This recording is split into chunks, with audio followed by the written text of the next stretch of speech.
getting patrols, you tool. Is she thick or what? We haven't been rude to you. Why has you come running after me saying get patrols out the back? Well, I need to know who you are. No, you don't need to know who I am. Cars in the How about none of your business? It is my business. No, it's not your business. Do you want to be done under Section 26 of the Criminal Justice Act? Right. Keep your distance and don't touch me or assault. I haven't even touched you. Right, well, that's assault. I haven't even touched you. Are you detaining me? I'm not detaining you at the moment. Right, I want to speak to you about what's going on. If you're not detaining me, bugger off. Go on. You're dismissed. No, I'm not dismissed. Well, you're not getting anything out of me, so jog on. Drop this lady some comments, guys.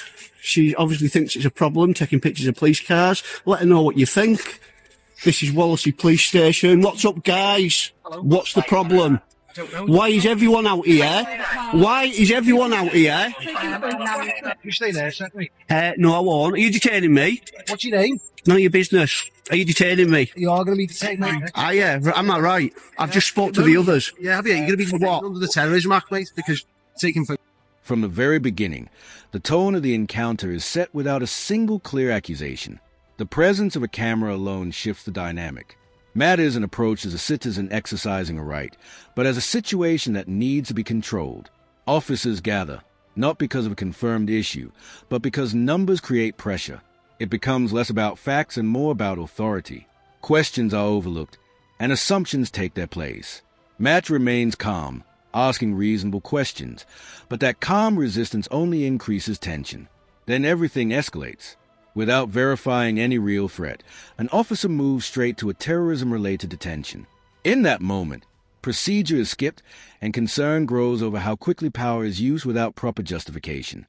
Right, just to let you know that I'm doing a documentary on YouTube for the abuse of Section 43 and Section 58, and how police are abusing them powers. Section 43 and whatever, of what act? You tell me. I don't know. What section are you detaining me under? Under the Terrorism Act. Which is section of that? Which section of it? I'm telling you, it's under the Terrorism Act. Which section are you detaining me under? Ultimately, mate, you're recording police cars. That's what I do for my hobby. Okay, well, it's a strange hobby, just hang on. No, it's so strange isn't a crime, is it? 3196. What's your collar number, sir? 1390. And what's your name? Yeah, just got a couple You only need of number. cars in the back of the police station. I don't know if anyone's seen them already. Yes, they have. That, mate, will be an unlawful detainment if you're detaining me, and you will learn the hard way you don't do that without evidence. Okay? Do it under suspicion, mate. No, you don't. You've got to have reasonable suspicion. Photography alone is not reasonable suspicion. Photography alone, anything I want. Photography alone is not reasonable suspicion. A simple question changes the direction of the encounter. What legal power is being used? It's a fair question, but it exposes a deeper issue. The officer cannot provide a clear answer. Instead, he references a terrorism act in vague terms, without identifying a specific section. That lack of clarity matters.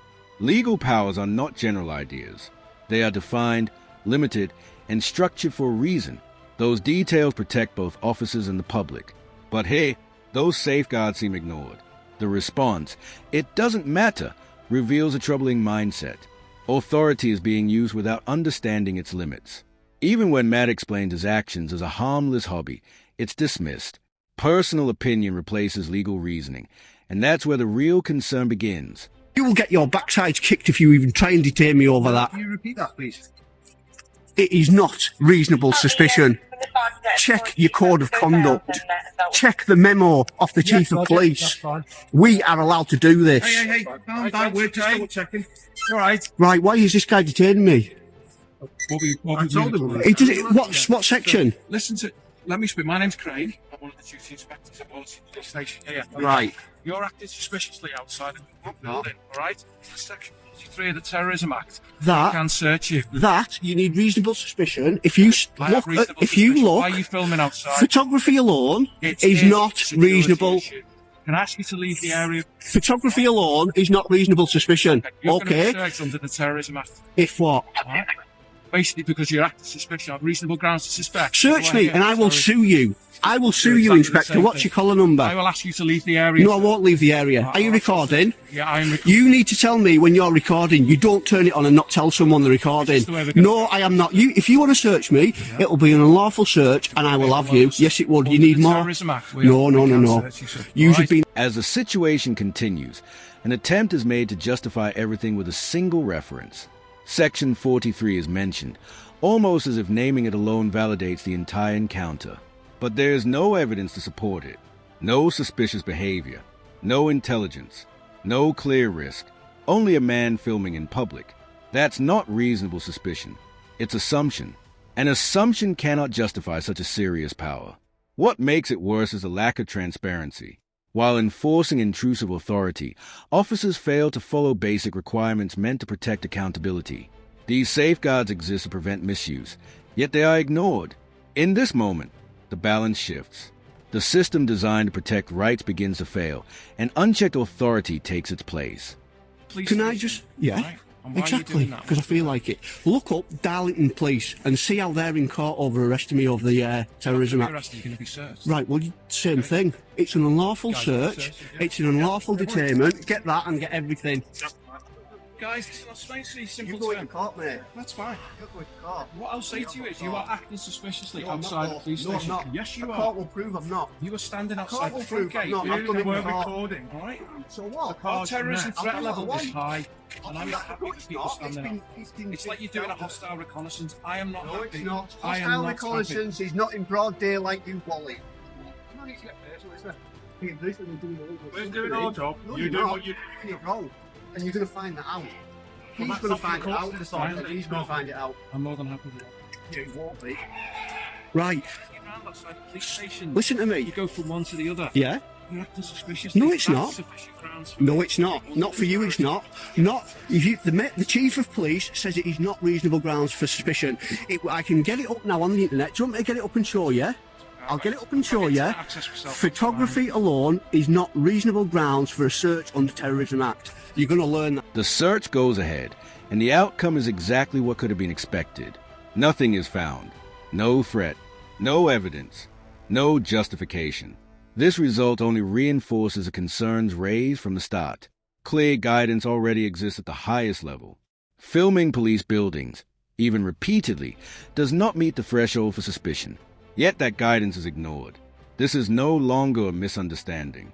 It becomes a contradiction of established rules. When authority is used despite clear instructions, it raises deeper questions, not just about one officer, but about the system itself.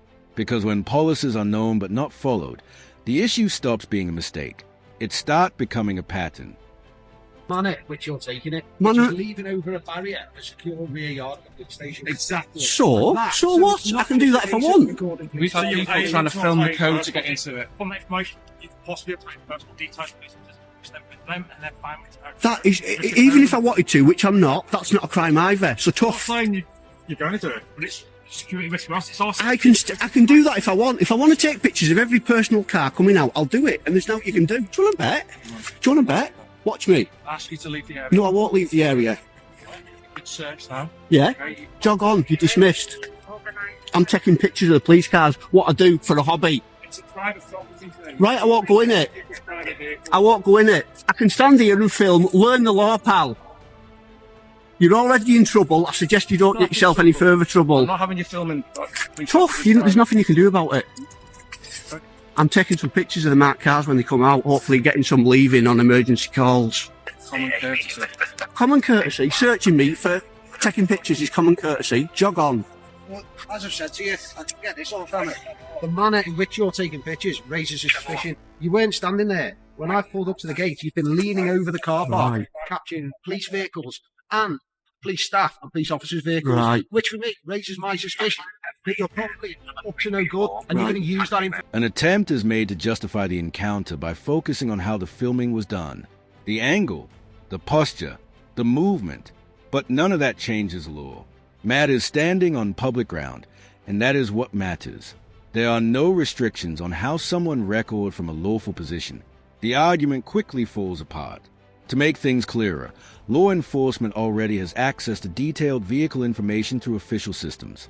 Names, addresses, records, all available instantly when needed. So the idea that filming number plates creates a unique threat doesn't hold up. It's not supported by logic or law. Instead, it becomes another weak justification added after the fact. I don't know who you know, do I? I don't know Well, how you're doing it, do I? right, so your suspicion, fair enough, you've got that Fair suspicion, enough, you've said it. So but fair it's enough. not, no, I haven't finished, Fair have I enough. finished? It's not reasonable suspicion. It's perfectly Suspicion, reasonable for me. okay, And well, I not, would imagine- not in the eyes of the law, it's not, and not in the eyes of the chief of police. You're leaning over a guard, Say another building. somebody next to terrorism, they can probably, they could have got away, and no people who could probably attain. Do you not think if someone wanted to do a terrorist act, they would come, get off the backside, instead of looking at this on here, get off the backsides, come down and do it themselves and write it down, do it covertly, not leaning over the fence? That's not you, though, is it? Because obviously someone's not that stupid. Why is it obvious? Plain sight. Make it too They obvious. say, and also I'll tell you another You're thing, answering your own arguments, and it's No, I'm brilliant, not, the fact that you're idiot. putting it on camera, this. right? Yous have been told in a memo that if you genuinely suspect that someone taking pictures is a terrorist, are you listening? Because I've got a copy of it under the Freedom of Information Act. Have you got a copy there? I shall get it up for you. Right. I've explained to you where you've been searched. I'm more than happy with the circumstances and the grounds for that. So you should be. I asked Right, you to well, leave the area. I'm not leaving the area, I don't have to. Potential for you to be arrested. Go for Being it. monitored on camera. I couldn't care less. I'm not doing anything wrong, so I couldn't care less. All right, thank you very much. See you later. I'm not going. Appreciate I'm it. not going. See you I'm later. not going. I'm going to stand here and film everyone and everything. See you later. Walk of shame. That didn't scare me off, did it? See you later, numpties. If you suspect terrorism, you're supposed to contact the terrorism squad directly. That's your instructions. See you in court. As the encounter comes to an end, the bigger picture becomes clear. If there had been a real concern, the response would have been structured, deliberate, and led by proper intelligence, not rushed decisions made in the moment. The sequence reveals repeated failures. Officers struggle to explain their authority, then shift their reasoning when challenged. One claim replaces another, each weaker than the last. What began as photography is suddenly treated as something far more serious, without evidence to support it. This isn't how it should work. A calm interaction, guided by law and observation, would have resolved everything quickly. Instead, the situation exposes what happens when authority meets uncertainty and accountability is left behind.